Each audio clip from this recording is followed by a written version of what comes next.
The 1990s? If you ask 10 different people to describe the sound of that decade, you're going to get 10 completely different answers. For some, it is the feedback and distortion of Seattle grunge. For others, it is the polished, synchronized choreography of teen pop. And for others still, it represents the golden age of hip-hop or the global explosion of electronic dance music. Right.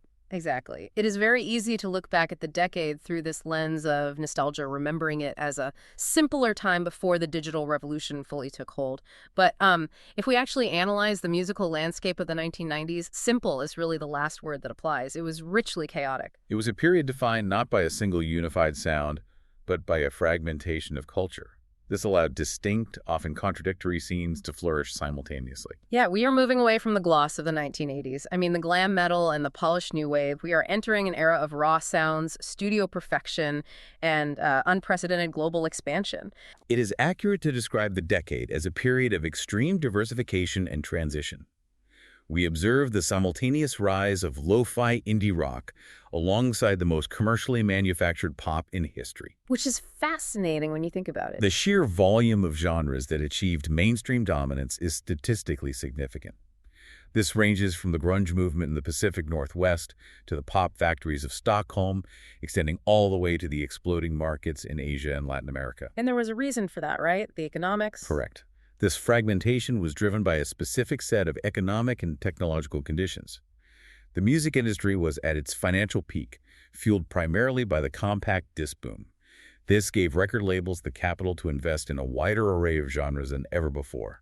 And that is the mission of our discussion today. We are going to conduct a comprehensive analysis of the biography of this decade's sound. We need to explore how technology, regional shifts, and aggressive commercialization reshaped the music industry from its roots all the way to how it influences listening habits currently. We will also analyze specific facts that the average listener likely missed, particularly regarding the global markets that were rising during this time. Exactly. We are going to strip away the nostalgia and look at the mechanics of what made the 1990s a pivotal evolutionary step in music history. We have a lot of ground to cover, starting with the massive shift in rock music in North America. It is essential to approach this chronologically and thematically. This allows us to understand the causal links between these movements. The shift in rock music was not instantaneous. It was a calculated reaction to the cultural climate of the late 1980s. Right, so let's begin with the North American rock revolution. The narrative often starts with Nirvana in 1991. But if we look at the timeline closely, the seeds were actually sown earlier. We have to look at the alternative explosion and its precursors. Specifically, the data points to Jane's Addiction. Yes, Jane's Addiction. Their album Ritual de lo Habitual, which was released in 1990, was absolutely critical. It launched the popularity of alternative rock and alternative metal in the United States well before the Seattle sound took over. And Perry Farrell, the frontman, he also founded Lollapalooza. That festival was a significant structural development. It created a physical touring space for this alternative demographic to gather and be marketed to collectively. And that success triggered a specific economic behavior in the industry, known as the signing frenzy. Major record labels witnessed the commercial viability of Jane's Addiction, as well as the earlier blueprint set by REM.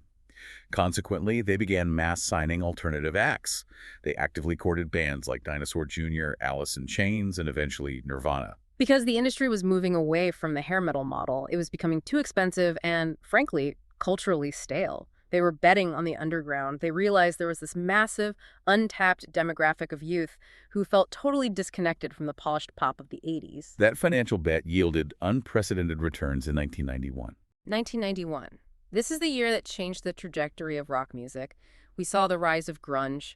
This subgenre, which was born out of the Pacific Northwest states of Washington and Oregon, delivered a direct, unpolished sound. It completely rejected the theatrics of the 80s. The pivotal metric of this shift occurred when Nirvana's Nevermind reached #1 on the Billboard charts, displacing Michael Jackson. Which is wild. A punk band from Aberdeen displacing the king of pop. And then a year later, Pearl Jam's 10 reached #2. These were not just hit records, they were cultural shifts. The aesthetic changed overnight. You had flannels replacing spandex, and lyrics about internal struggle replacing lyrics about partying on the Sunset Strip. The acoustic characteristics of this sound were highly distinct. It relied heavily on distorted guitars, frequently utilizing drop D tuning. This specific tuning creates a heavier, more resonant frequency. A very sludgy sound. Precisely.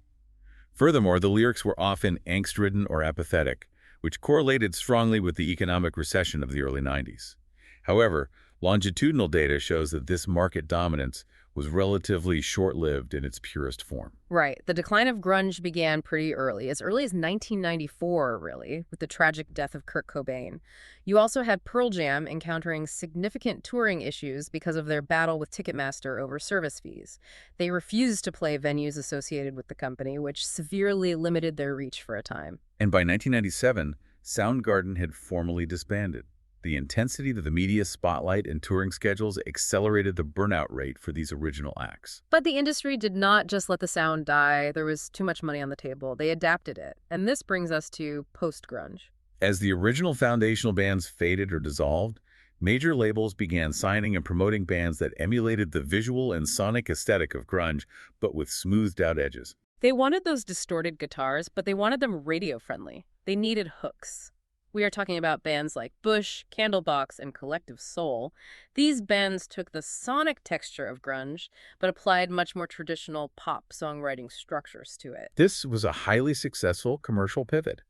It allowed the labels to maintain the revenue stream from the alternative demographic without the unpredictability associated with the original punk-influenced bands.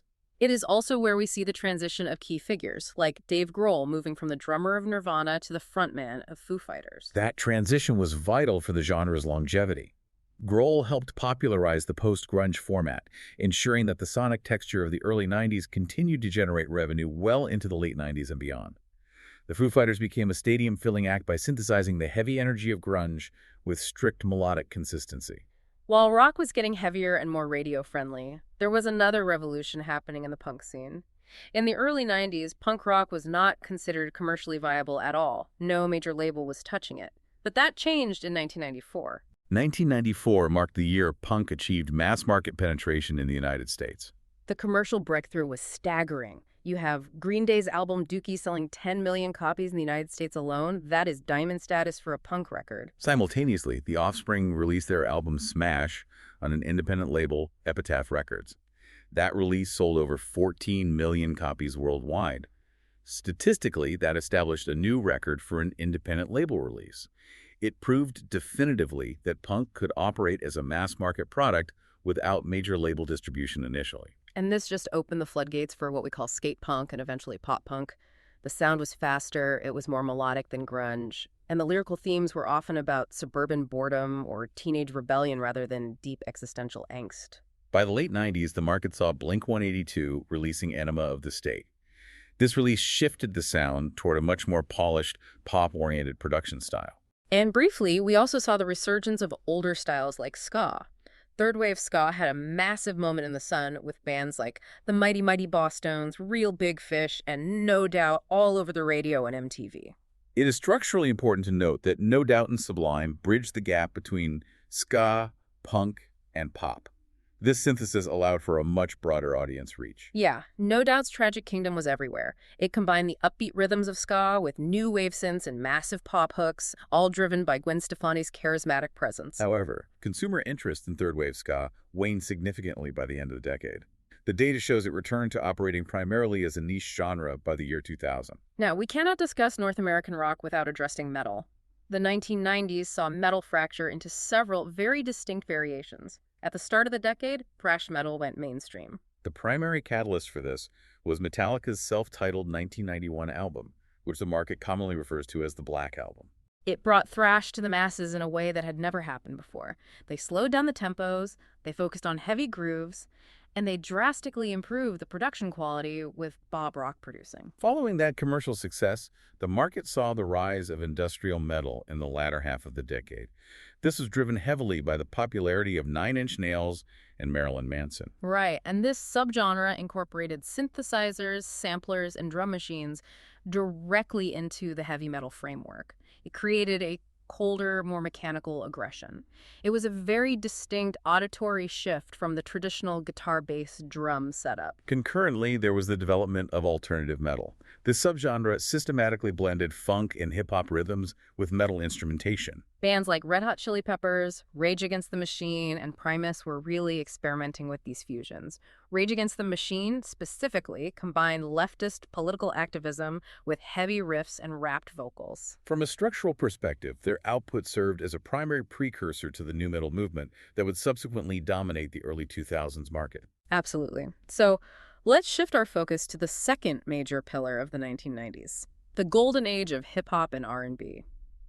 This was the era where hip-hop expanded from a New York-centric subculture into a national and, frankly, global juggernaut. It was a period of immense artistic growth and commercial dominance. The geographic expansion is the most critical data point in this sector. Throughout the 1980s, New York City was the undisputed production center of hip-hop. However, in the 1990s, the center of gravity expanded to Los Angeles, Atlanta, and the broader Dirty South region. The West Coast dominance was really established by Dr. Dre's 1992 album, The Chronic. That album introduced the G-Funk sound to the world. G-Funk was characterized by specific acoustic markers. It utilized slower tempos, synthesizer-heavy bass lines that were often derived from P-Funk samples, and melodic vocal hooks. It was cinematic, and this dominance was further solidified by Snoop Dogg's Doggy Style. That record actually became the first debut album to ever enter the Billboard 200 at #1. Naturally, this market dominance created a commercial counterbalance on the East Coast. Right, you had the rise of the notorious B.I.G. and Bad Boy records. They reasserted New York's dominance with a grittier yet still very commercially viable sound.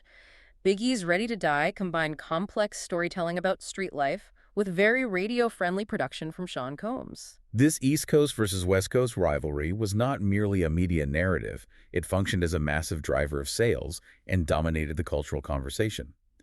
By the mid-1990s, sales data indicates that hip-hop had officially become the best-selling music genre in America, surpassing both country and rock. We also have to analyze the female voice in this genre during the 90s. Early in the decade, the female perspective was dominated by artists like Salt and Paypa and Queen Latifah. Their lyrics often focused on female empowerment and direct social commentary. As the decade progressed, market trends show a shift toward a more provocative visual and lyrical aesthetic. This is evidenced by the debut of artists like Lil' Kim and Foxy Brown in the late 90s. This shift mirrored the broader commercialization of image and persona in pop culture during that time. Another defining characteristic of 90s hip-hop was the heavy use of sampling. Artists were digging into the crates of the 70s and 80s to build their hooks. The application of samples was a dominant production technique. We observed this prominently in tracks by MC Hammer, Vanilla Ice, and heavily with Puff Daddy's output.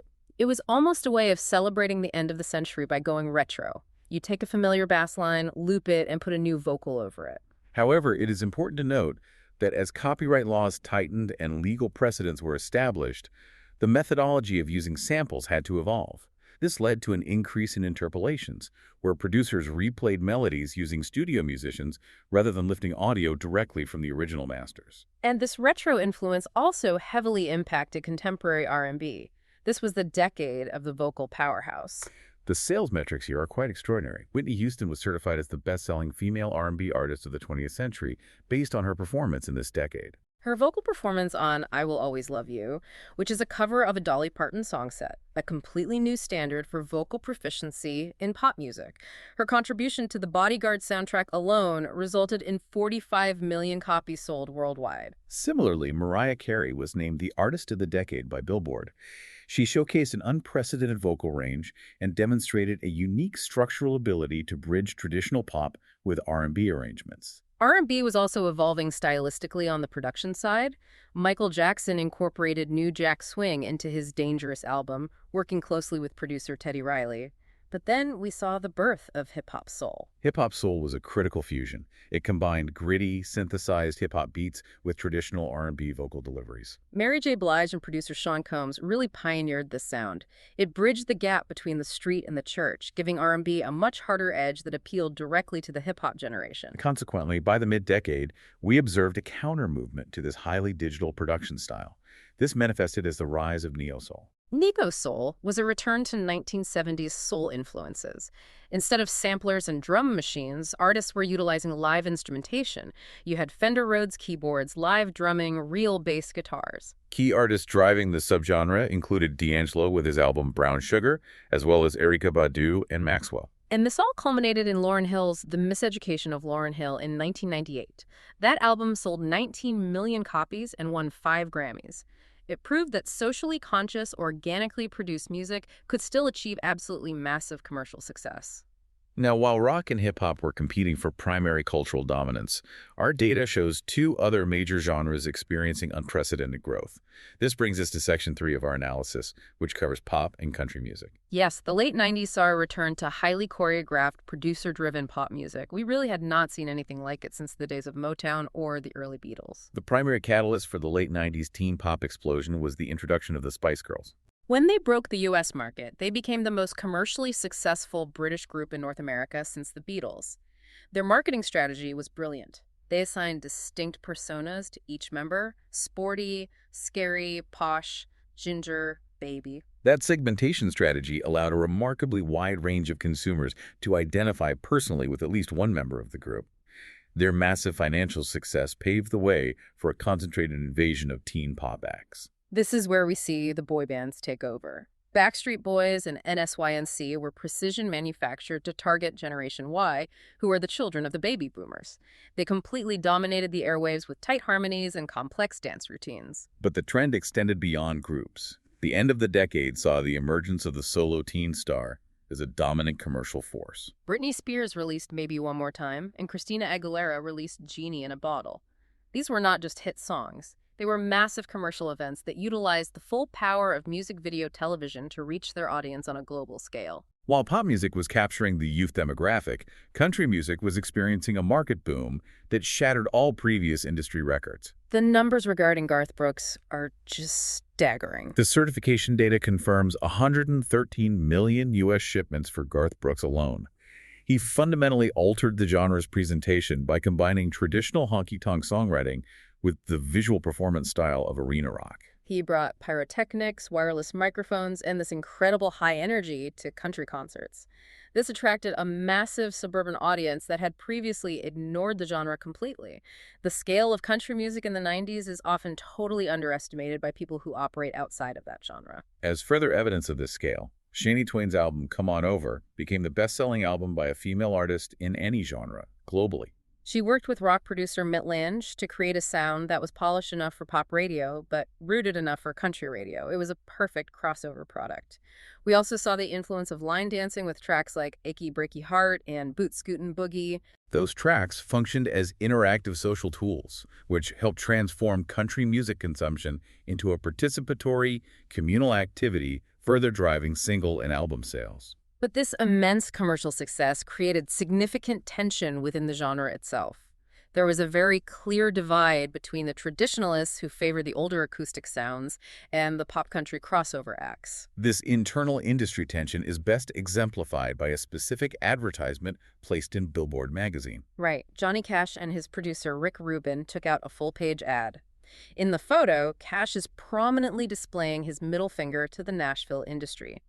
The text sarcastically thanked them for their total lack of support for his Grammy-winning album Unchained. It perfectly highlighted the struggle for the soul of country music right during its most profitable era. Moving our analysis across the Atlantic, we need to examine the European scene. While the North American market was heavily consumed by grunge, the United Kingdom was developing a direct counter-movement known as Britpop. Britpop was a cultural movement that aggressively sought to reclaim British identity in music. Culturally, it was a complete rejection of American grunge themes. Instead of focusing on angst and disenfranchisement, Britpop lyricism focused on specific British youth experiences, local references, and class dynamics. Structurally, it drew heavily from the British invasion bands of the 1960s, such as the Kinks and the Beatles. The big names driving this movement were Oasis, Blur, Pulp, and Suede. Oasis in particular was an absolute phenomenon. Their album, What's the Story? Morning Glory, became the second highest-selling studio album in UK history. The sheer scale of their popularity was quantified at the Knebworth concerts, where they played to an audience of 250,000 people over 2 nights. Industry analysts frequently cite this specific event as the statistical peak of the Britpop movement. The rivalry between Oasis and Blur also captivated the British press. The media framed it as this massive battle between the working-class North, represented by Oasis, and the middle-class South, represented by Blur. It was front-page news. However, similar to the trajectory of grunge, Britpop had a defined commercial shelf life. By the late 90s, the movement faded, and the market shifted toward the more melancholic, acoustic-driven sounds of bands like Travis and Coldplay. Often referred to as post-Britpop. This shift really signaled a come down from the massive optimism and nationalism of the mid-90s Cool Britannia era. Concurrently, on the European continent, electronic music was establishing absolute dominance. We observed the rapid rise of Eurodance. Eurodance was this highly commercial, high BPM dance music led by acts like Two Unlimited, Ace of Base, and Aqua. And of course, when talking about European dance music penetrating the globe, we have to mention the Macarena. Los Del Rio's Macarena represents a global statistical anomaly for the year 1996. It was not merely a hit single. It functioned as a ubiquitous dance craze that successfully penetrated demographic markets that are usually highly resistant to non-English language tracks. It spent 14 weeks at #1 in the US. That just highlights the increasing globalization of music consumption that the 90s facilitated. In the United Kingdom, however, electronic music was taking a significantly different, more experimental developmental path. We saw the rise of trip-hop, which was pioneered by groups like Massive Attack, Portishead, and Tricky. This was a much slower, very atmospheric sound, often associated closely with the city of Bristol. Trip-hop effectively blended hip-hop breakbeats with elements of jazz, soul, and dub reggae. It resulted in a moody, cinematic sound profile designed more for home listening environments rather than commercial dance floors. We also saw the emergence of big beat with acts like The Prodigy, The Chemical Brothers, and Fatboy Slim. They combined these massive, heavy breakbeats with rock samples and punk energy. It was electronic music that rock fans could get into. Additionally, the subgenre of drum and bass moved from the underground into the mainstream. Artists like Goldie and Roni Size brought the high-tempo, highly complex rhythm structures of the jungle scene to a much wider international audience. Now, we are going to move into Section 5 of our exploration, global sounds. This is the part of the analysis where we cover the markets in Asia, Latin America, and Oceania. This is often where the average listener has the biggest gaps in their knowledge, yet these regions were experiencing massive economic growth and developing incredibly unique sonic identities. Let's start with the Asian markets. Specifically, we must analyze C-pop and J-pop. The 1990s in Asia were characterized by the rapid expansion of local music industries. In regions such as Hong Kong, Taiwan, and Singapore, local artists began consistently outselling foreign artists. In Taiwan, for instance, we saw the rise of Taiwanese rock. Wu Bai was a major figure here. He sang in both Hokkien and Mandarin. That linguistic choice was highly significant. Hokkien was the language of the working class and had been systematically suppressed in media broadcasts for decades prior. So his success, along with the Aboriginal rock duo Power Station, signaled this growing pride in local Taiwanese identity. There was also a massive trend of high-voiced male singers like Jeff Chang and Panda Seung who just completely dominated the ballad charts. If we shift our focus to Japan, the scale of the J-pop industry during this time was immense. Japan constitutes the second largest music market in the world, and the data indicates the 90s was its absolute golden age. The dominance of the record label Avex Trax is really the key factor here. They successfully industrialized the production of Eurobeat-influenced pop music. Artists on their roster, such as Nami Amuro and Ayumi Hamasaki, generated massive revenue streams. They operated as fashion icons as well as musical stars, driving ancillary product sales. And in 1999, Hikaru Utada released the single Automatic, which was a massive landmark moment. It introduced a genuine R&B-influenced J-pop, largely because Utada had grown up in New York and brought that sensibility back to Japan. Her debut album, First Love, currently remains the best-selling album in Japanese history. We also observed a significant amount of cross-pollination across these markets, where J-pop songs were being officially covered in Chinese. Yeah, for example, Renee Liu covering the Japanese band Kuro was a massive hit. It showed how interconnected the Asian markets were becoming, and we definitely shouldn't overlook Visual Kei. Visual Kei included bands like Glay and L'Arc-en-Ciel. This rock movement was characterized visually by elaborate makeup, complex hairstyles, and theatrical costumes. It drew very heavily from glam rock and gothic aesthetics. It was this unique subculture that could sell out massive stadiums in Japan while remaining largely underground in the West. Moving to the Latin American market, the data indicates this was a golden era for rock in Espanol. Bands like Soda Stereo from Argentina, Caifanes from Mexico, and Maná gained international followings that extended well beyond their home countries. They essentially created a pan-Latin rock market, touring massive circuits across the entire continent. But on the pop side of the Latin market, we recorded the rise of massive international idols.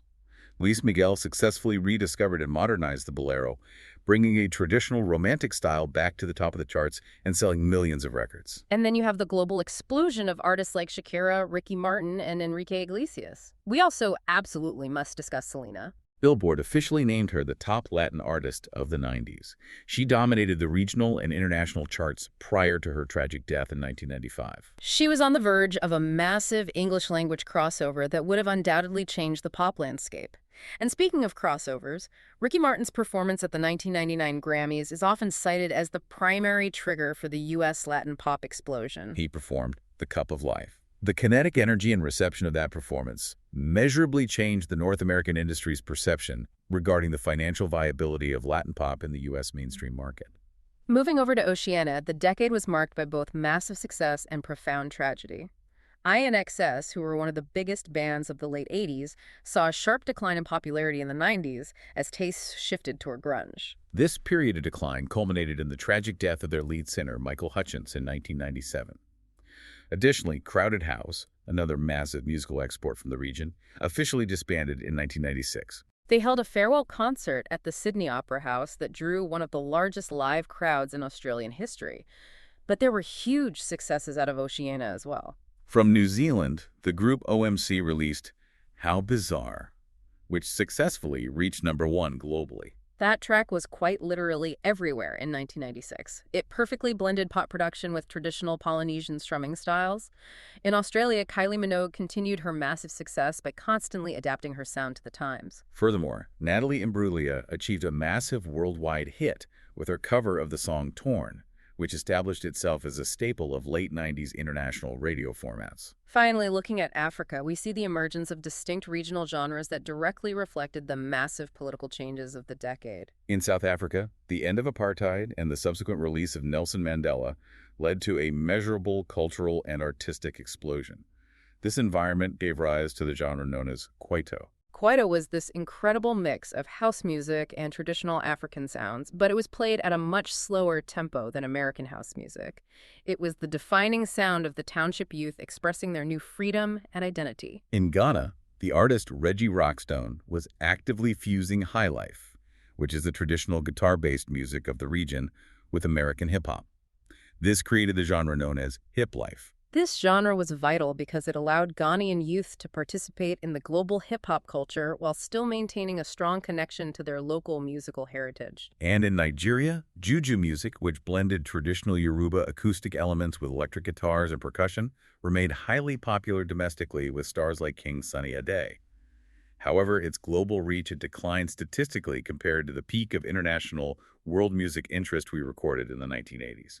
This brings us to the legacy of the decade. It is a period that is remarkably difficult to summarize just because of how much actually happened. The music critic Robert Christgau assessed the decade as unknowable, yet manageable. It was a period of intense creative and commercial chaos, but in retrospect, the structural impact is undeniable. It was really the last era of the physical music industry's absolute dominance. You had people lining up at midnight to buy CDs before the internet completely disrupted the business model. A 2022 Luminate study provides highly interesting data regarding listener retention from this era. The study found that 60% of people born in the 90s still regularly listen to 90s music. Which is incredible. That is a much higher retention rate than other generations, suggesting the music of this era has a truly unique staying power. Analytically, this may be due to the sheer diversity of the music available.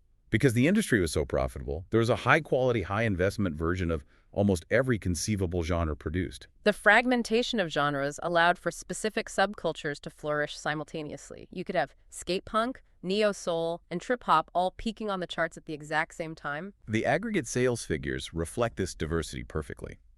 The biggest sellers of the decade included Mariah Carey, Garth Brooks, and Celine Dion. These are three completely different artists appealing to three very different demographic sectors. It was a decade where the monoculture began to fracture, setting the stage for the highly personalized, niche-driven consumption we see today with streaming algorithms. The 1990s proved definitively that the industry did not require everyone to consume the exact same product for the market to remain massively profitable. It leaves you with an interesting thought to explore. If the financial abundance of the CD era allowed for such massive genre diversity, what are we potentially losing in today's streaming economy, where those same financial margins just do not exist? The economic conditions that produced the 1990s musical landscape are unlikely to ever be replicated. Thanks for listening.